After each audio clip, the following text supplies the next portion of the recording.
Nice thing about it, I can bypass my filter system. Directly and in front of the house. So it's just, If you're running. it's good enough water for that. I like it.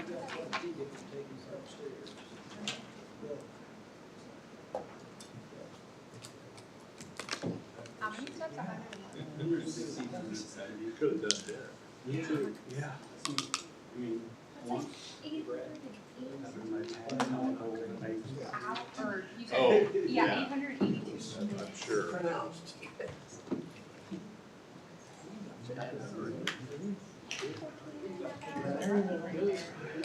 There's no way. She's In 3 lying. days?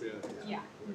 You think this is like No, it started Monday. Or no, Tuesday. Maybe we're saving them money. No, I'm already with you. My bike ride, 2 hour run. Also, last week I did almost 40 miles running. But that's where I had my laundry Sunday and then that racing Saturday. So Yeah. that kind of sums. I have 7 o'clock. Call the meeting to order. Start with roll call, please. Tripp, Here. McMorran, Here. Daniels, Here. Lane, Here? Hanamichael, Here. all are present. All right, I would invite you all to please rise and join me in the Pledge of Allegiance. Pledge allegiance to the flag Of the United States of America, to the republic for which it stands, one nation, under God, indivisible, with liberty and justice for all.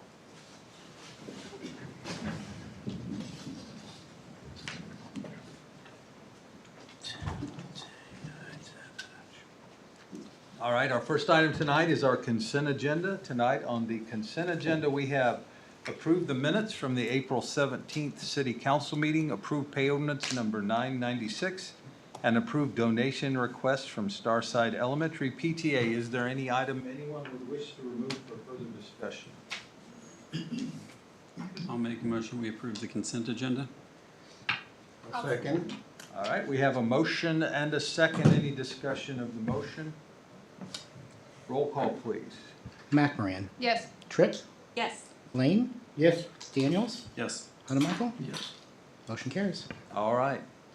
Our next item is call to public. Members of the public are welcome to use this time to comment about any matter relating to city business not listed in tonight's agenda. The comments that are discussed under call to public may or may not be acted on by the council during this meeting. Does anyone wish to address the council under call to public?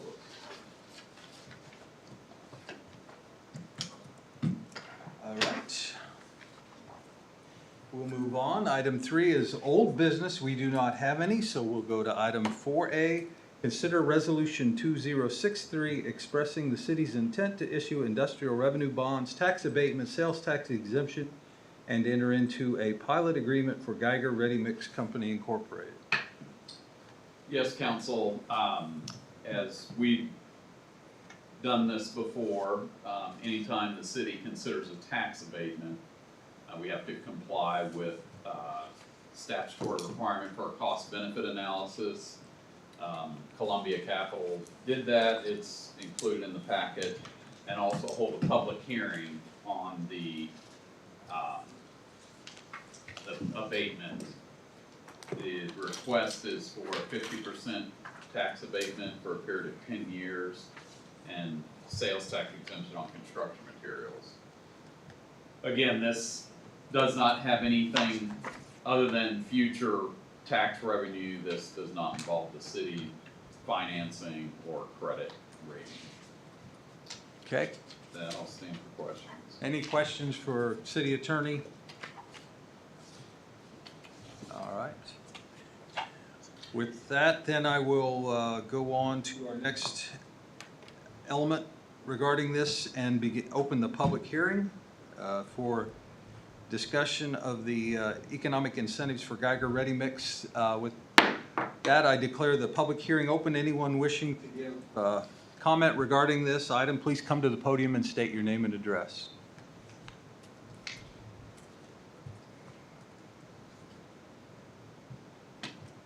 I'm not seeing any takers, so I'm going to close the public hearing. Our next item then would be to discuss the resolution 2063, regarding these economic incentives for Geiger Ready Mix. Patrick, is there anything you want to add to your comments regarding the resolution? No, just granting the resolution also approves the pilot agreement. So by that action. All right. Any comments or questions from staff regarding the resolution?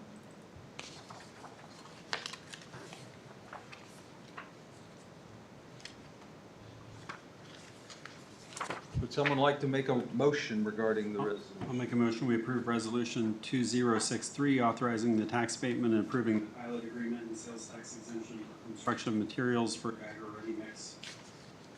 I'll second. All right, we have a motion and a second. Any discussion on the motion?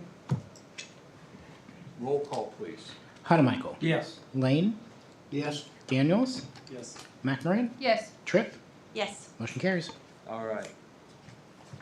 Our next item is to consider a SMAC agreement for the 89th Street Stormwater Preliminary Engineering Study. Yes, council, you'll remember recently we approved an agreement with Milburn Engineering to perform this study for this program. This is an agreement that'll formalize the arrangement between the city and the county for the city to reimburse 75% of that. Once the study is done, we can then submit for the overall project that would replace the culvert. So this is just one more step in that process. Pretty simple, couple-page agreement there with the county, essentially just committing them to reimburse the city for 75% of those study costs. So. Okay. Any questions for Mike regarding this item? I'll make a motion to approve the interlocal agreement with Johnson County, authorizing the mayor to sign, provide in SMAC funding for the 89th Street engineering study. And I will second that. All right, we have a motion and a second. Any discussion of the motion? Roll call, please. Lane. Yes. Daniels. Yes. Hanamichael. Yes. Tripp. Yes. McMorran. Yes. Motion carries. All right. Item C, consider change orders for the City Hall renovation project. Cameron? Thank you, Mayor and Council. You'll remember last meeting, we brought 3 change orders before you. We're back this meeting with 3 more. These are change orders that we've been working through the demo phase of the project that weren't quite ready the last meeting to bring. Still waiting on pricing from subcontractors in order to finalize those change orders. So change order number 9 is related to the boiler chimney, which is pretty much straight above us right now. The masons have been on site this week, grinding out a lot of old grout between the bricks, preparing for doing tuck pointing on the main building, and investigated the chimney, and it is severely deteriorated. It actually is leaning and needs some significant work to make it structurally sound and safe as well as watertight. There's the roof flashings around the base of it are pretty much non-existent at this point, to where in order to keep water intrusion out, to make sure that the space is safe for a long period of time, that boiler stack needs some serious work. So that's change order number 9. Change order number 10 is for a project revision that really came during the demo phase of most of the amount of that change order is the garden level restroom. As it was demolished, some of the plumbing was found to be in worse shape than we had originally planned. Sorry, as they were demolishing some of the walls and ceiling down there, they found some conditions that the engineer didn't expect, didn't plan for. That's going to require some additional framing, some additional furring. They had to kind of change the way that we're mounting the toilets in there from a floor mounted using the existing plumbing to a wall mounted with new plumbing to avoid disturbing the existing floor, as well as there's a wall that all the sinks were mounted on. That wall, as they've demoed everything off of it, the block is not in good shape, severely deteriorated, as well as the widths on either side of it were not as wide once the existing framing was removed as initially thought, and they're actually just a hair inside of ADA. So the contractor presented 3 options on that to demolish that wall and rebuild it. Option 1 was to replace it with a glazed masonry block similar to what's there. Because of the unique size and color due to the age of it, that option was very expensive, so we asked them to look at some value engineered options on it. They looked at a masonry, like a CMU block wall with tile around it, and then the option being presented tonight is a metal framed stud wall with tile around it to match the finishes in the other restrooms that are being completed as part of the project. That option was the cheapest of the 3 options and doesn't provide any less of a quality of finish long-term or maintenance for the city. The other thing that does is it will allow us to use the plumbing for those sinks that stubbed up into those walls. That plumbing was found to be really good, so we don't have to cut out the existing terrazzo flooring, which is original to the building. So that will allow us to kind of utilize that and not have to cut the floor and try to repair it. Initially, the plan was to try to match the existing as best as possible. This will allow us to maintain existing. The other part of that change is the original, what the architect believed to be the original chalkboards on the second floor. If any of you have seen photos, they were the green chalkboards. When those were removed, they were found to be not the original ones, and they actually were asbestos, adhered with asbestos mastic. So they weren't salvageable. They're not reusable in a safe manner.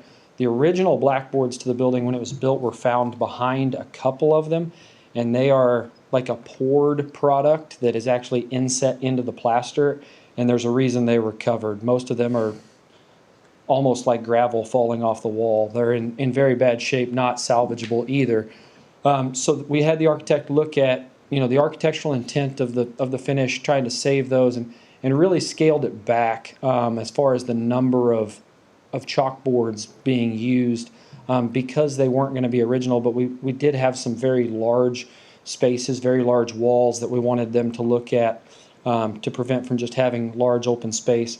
So they've presented a couple of options between glass marker boards within some workspaces that would be functional for using a dry erase marker on, as well as magnetic for magnetizing anything too. And then within the large conference space, it would be a black tackboard material with original natured trim. It'll all be new trim, but it'll be the same profile, same design as the original to kind of pay homage to the original nature of the school and the original color of the blackboards, but they won't be the original blackboards. The benefit in doing that in those large meeting rooms versus a glass marker board would be just acoustical, the sound deadening in those large conference rooms to help keep meetings from echoing, things of that nature. So while it's also providing an architectural feature, it's also providing a functional feature and providing some sound deadening. So that is the gist of change order number 10, change order 12. During the demolition process, the contractor came to us and said, hey, we're looking at these offices. The architect has spec'd for a lot of these plaster walls to remain, kind of be repaired. With that, city staff was unaware that the intent was to run new electrical through exposed conduit and boxes along the wall. We kind of felt that wasn't necessarily the nature of City Hall that we have on this floor. That really wasn't what we were expecting for that area. We conferred with the mayor as well and kind of put our heads together to come up with an option to give us a finished space while still trying to maintain some of that historic nature of the City Hall space. What we've come up with is essentially furring out all of those walls with a minimal 1.5-inch stud to allow for the electrical in the office spaces, all of the newly finished spaces to be concealed behind those walls. And then the corridor, the public space would would have plaster repair done. It would have the original plaster walls, the original trim work put back up, to kind of stick with the original nature of the school building. By doing that, it allowed us all the electrical in that corridor can run down the back side of those walls in the furred out office space and then come through the plaster wall to where we don't have exposed conduit. It would just be surface mounted boxes with the outlets, lighting controls, things like that, as opposed to having all of the conduit exposed. We've really looked at this. There's 2 spaces that wouldn't be getting that, and that's just due to ADA and the kitchenette and the wellness room. If we were to fur one of those walls out, it would make us not ADA compliant. So those 2 office space, they're finished spaces, newly finished spaces, would still have a plaster wall, but for the most part, all of the newly finished spaces that are offices would appear very similar to the first floor, where every wall is drywall as opposed to having a mixture of plaster and drywall. So that is what change order number 12 is encompassing. So with that, I'll stand for any questions. All right. Questions for Brandon? Cameron? Sorry.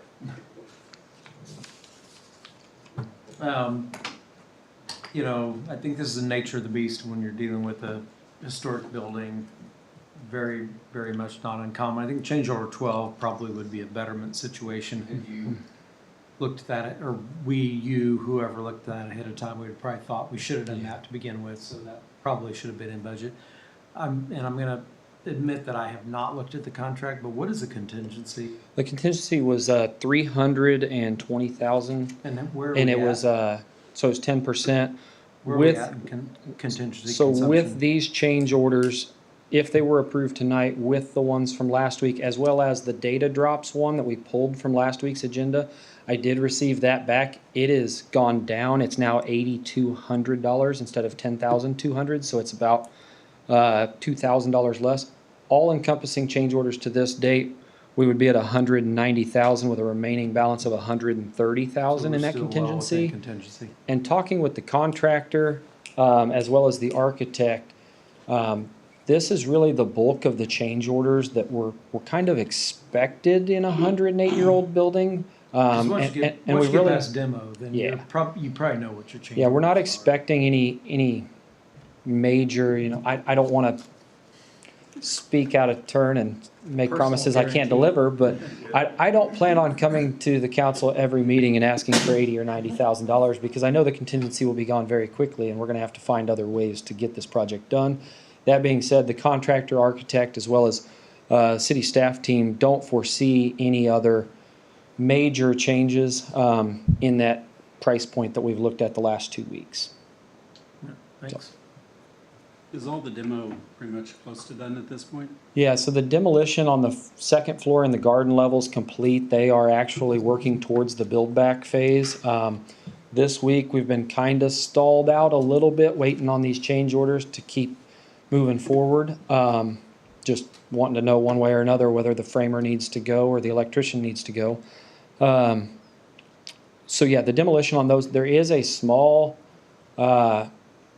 like renovation on this floor that would be necessary as part of that phase 2 with kind of the rework, but there's no major demolition that we could see on this floor that would necessitate a structural change. There is one structural issue that is still hanging out there that we're working through with the architect right now that will probably facilitate a change order, but I can't imagine it being a massive change order. It's got to do with ductwork runs from the garden level up to the second floor. Initially, the design intent was to run through chases that were on the original build-out plans of this building that were supposed to be there. Well, during demolition, we have found that they've actually been poured full of concrete and capped off since then and are not usable. So they're trying to figure out with the structural engineer how to get ductwork safely from floor to floor, how to support the floor above and below us when they cut a hole in it. That would be the only other structural demolition type change order that we could see still hanging out there.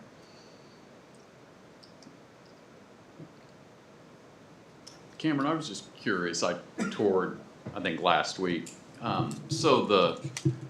Just curious on the bathroom that we looked at with all the yellowish, the original yellowish tile. So all that tile's going away? No, it's just the wall that's in the middle of the room. Oh, gotcha. All of the exterior block is in decent shape. There's a couple areas that are kind of broken. The intent is when that wall's demolished to try to save enough of those blocks that are in good shape to kind of repair those. But the exterior walls, that kind of tannish yellow block, would remain, as well as that terrazzo flooring that's in there. That's good.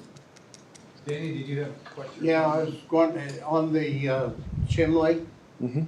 is it going to be just demolished, are you going to have to just demo it? Or on the chimney up there that the boiler used to run to? So the contractor, to get it ready for this meeting, couldn't give us a price to demolish it and cap it. They wanted to give us the price to repair it. They did tell us that the price to repair it would be more than demolish.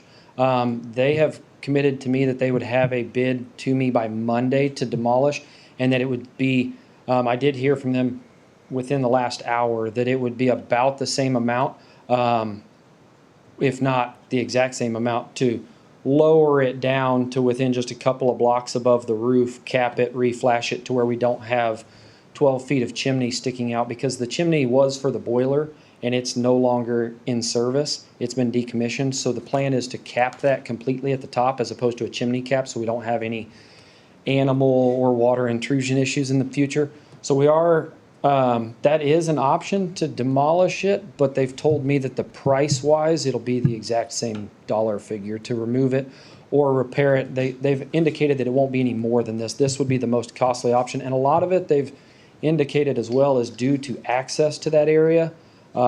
With this area having this large slope back here, they're going to have to get a lift that's like 135 feet long to access it from down here where it's nice and flat to get up there and do it safely.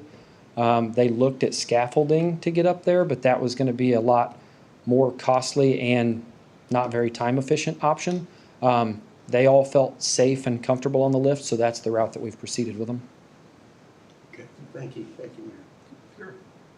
Anything else? Nope. All right. Make a motion to, oh, sorry. So when we make the motion, or Kevin makes the motion, would change order 9 need to include the option for demolition or whatever staff decides on the chimney? Yeah, I would suggest that we approve that change order with the option to do that not to exceed the dollar figure that's here tonight. Okay. So, like I said, I apologize for that. I heard from them within the last hour that they're getting close on the number, but aren't finalized. There you go, Kevin. All right, I'll make a motion to approve city administrator to sign change orders 9, 10, and 12 related to city hall renovations in an amount not to exceed $93,000, in an aggregate amount not to exceed $93,236. Second? All right, we have a motion and a second. Any discussion?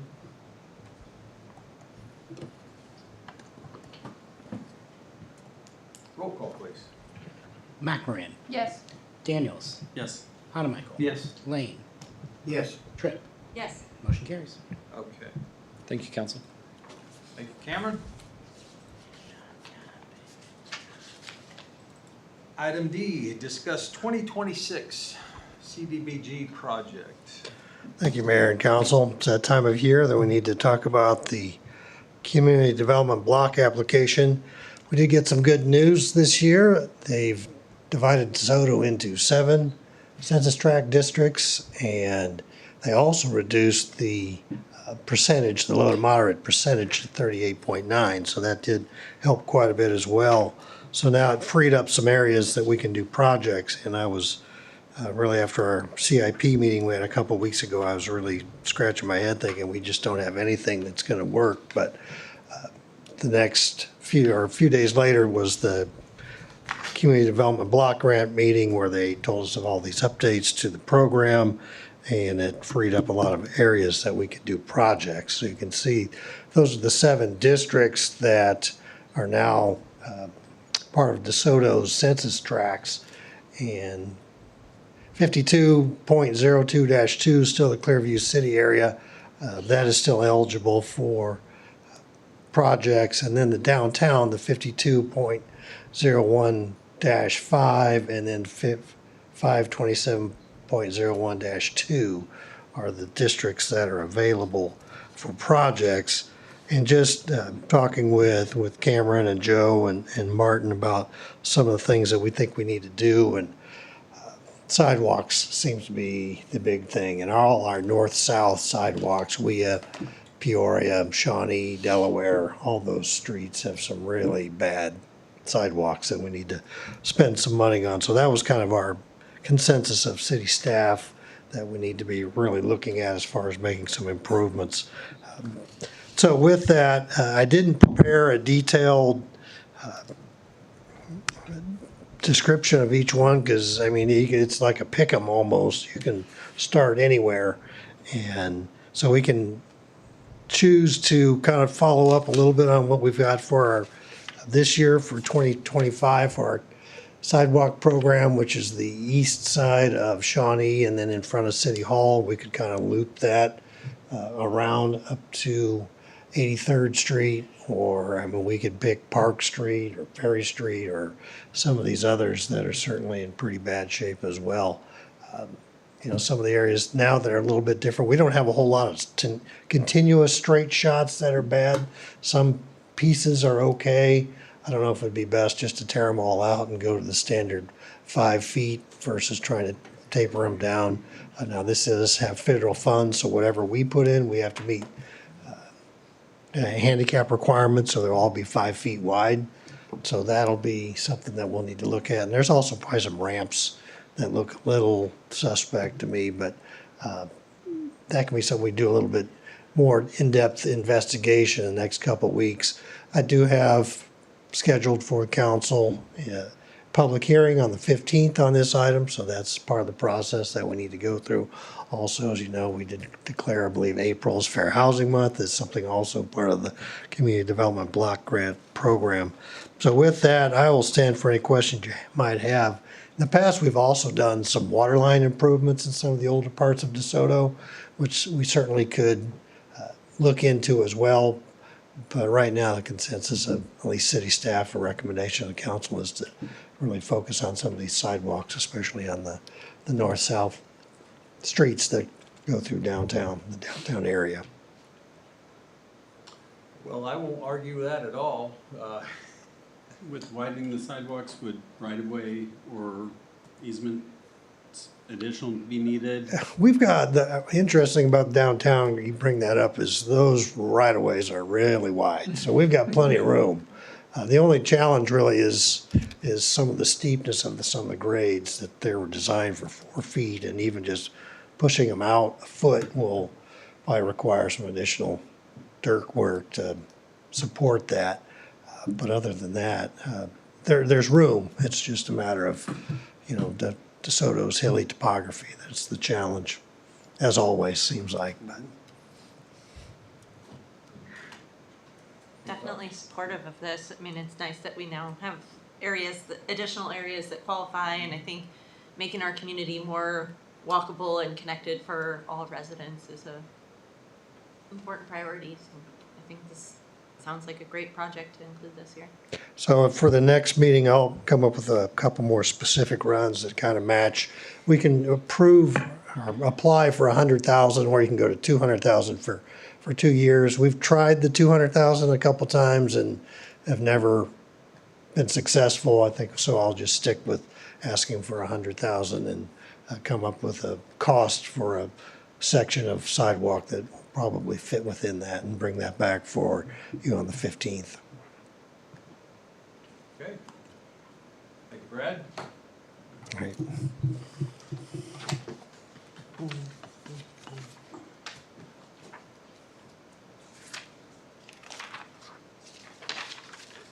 Executive session, nothing tonight? No. Okay. Advisory reports, Mike?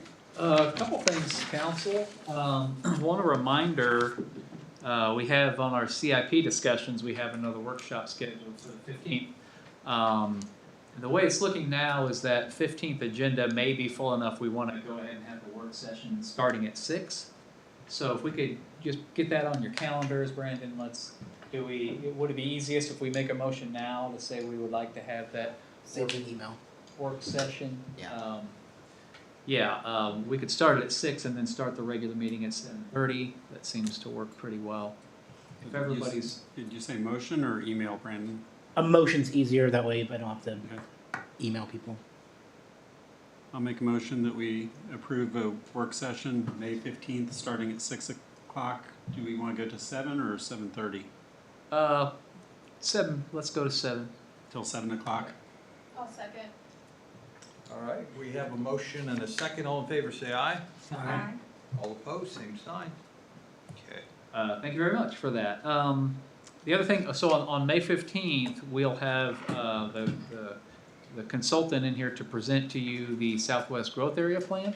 So that'll be in final draft form at that point. We're going to ask for your approval of that document. We'll also have that marketing brochure document that I think we've seen before. We presented it to the Planning Commission meeting to the Planning Commission at their meeting a couple weeks ago. So that'll wrap up that effort. We'll need to follow that up with formal incorporation of its recommendations into the comprehensive plan. So we'll be adjusting the future land use plan there, primarily in the comp plan. But that'll be another tack on process after we adopt the area plan. So that's at May 15th. Then the other piece of progress on planning, you'll remember that we entered a multi-party agreement primarily with Johnson County and KDOT and us and other cities around to look at the future arterial road network in the area, including Astra Enterprise Park, but around Astra, to reestablish kind of from a planning perspective where those future corridors are going to be. That plan is now in draft form, and the intent is to hold a public open house on June 11th.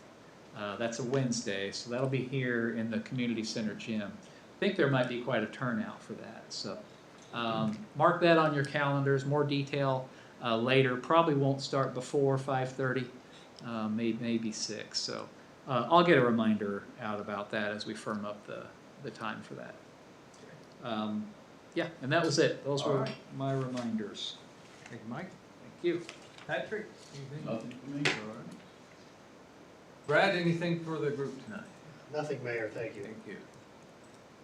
Joe's not here, so Brandon, anything for the council? Just one thing, the final property tax relief open house is Saturday morning at 9 a.m. in the senior center until 11:30. That's it. Have you been getting pretty good turnout at those events? Yeah, we've had a steady trickle of people come in. I think I looked this afternoon. We may have gotten a couple more. We're at 30 applications right now. Good. All right. Steady stream. Council comments. Danny, you have anything tonight? Just thankful for the day of prayer, Mayor, and thank you and the staff for working, and the city councilmen that were there. It was great, and appreciate that our government can do this. All right, thank you. So that's it. Thank you, Mayor.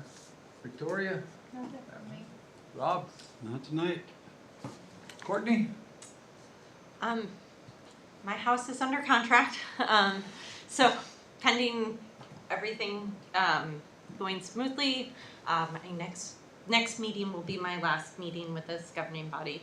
Unfortunately, I will also be virtual for next meeting due to work obligations keeping me out of town. Likely I'll only be able to join council and not the work session Okay. prior to that. I'll have more things prepared to say next council as I bid you all farewell as part of your governing body, but I just wanted to say, at least in person, you know, I'm not going far, I'm not going away, and hope to stay very engaged with this community, but it's been a joy and an honor to serve DeSoto, so thank you. Thank you. Well, congratulations. Yeah. Kevin? I'll just say thank you and I appreciate you, Courtney. I have just a couple of things. First of all, I want to echo Danny on the National Day of Prayer observance we had at the in the gym over lunch at noon. Good attendance. It's good community event, and appreciate the help from staff on getting that put together and everybody's effort, and thank Linda for organizing that. I did forget to thank Linda for her 10 years of service on the planning commission. I had to remind her to do that. So tell her thanks for me, Danny, on that. Congratulate her on that. The next thing I had was the Heart of America Council has asked one last time on the city purchase of the Scout House. They've established a price on that, and so I said I would poll the group again. They've established an asking price of $50,000, not necessarily what we would have to offer if we had an interest in it, but the price and the property and I don't know, probably just a number of other things got me thinking, well, maybe it is something we should look at buying, something that we could probably afford and incorporate into some plan for downtown, whether it would be some other use for that building, or you know, maybe there's another use for that property that you know, a future group might see, you know, envision for a bigger downtown. Maybe it's you know, maybe downtown gets so big and so popular that we need more parking downtown, and that would provide a space where we could add some parking or something, some other, you know, some use. So in that vein, I would just ask again if there is any interest on the council to make an offer for that property, and I don't know what we would do with it, but just to have it there and then figure out, does that fit into our future plans as we go forward, so. I was gonna say, I would consider it more the property and not the building. Right. I've been, with Scouts, I've been around and in that building numerous times, and yeah, it's more talking about the property and not the building.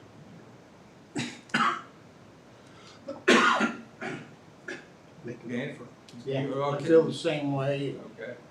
I remember when that was built, Yeah.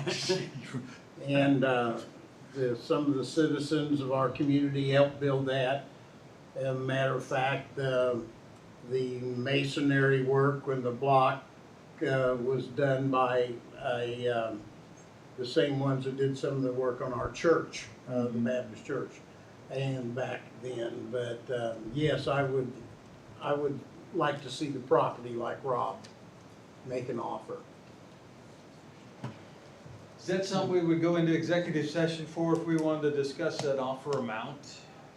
Or I think you can just do a motion to authorize staff and the mayor to Work with. make an offer below the price, because you don't wanna disclose that in open session, so. Okay.